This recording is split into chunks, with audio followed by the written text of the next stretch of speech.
في المتأخر من الليل استلمت هذا التعليق الذي يتحداني أن أعرف الباتشا.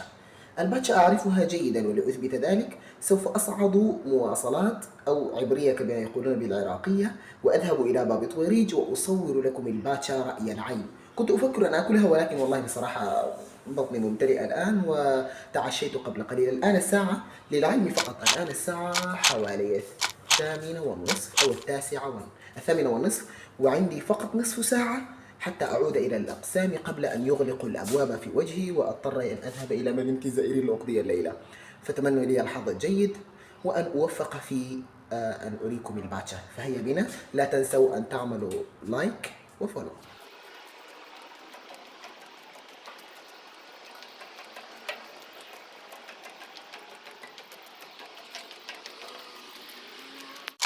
عندما وصلت إلى السوق فوجئت بالازدحامات الخانقة. حجي والله بطويريج الدنيا محترقة، صارت قابة والله، قابة باوعوا الازدحامة والله خطية. وبعد بحث وتمحيص دقيقين في سوق باب طويريج وجدت أخيرا الباتشا، ولكنها غير مطبوخة، فقررت أن أصورها وأعود. بحول الله وقوته وصلت إلى الأقسام وفي أمان وصحة. لذا لا تنسوا المتابعة، ولا تنسوا إخوانكم في السودان من صالح الدعاء.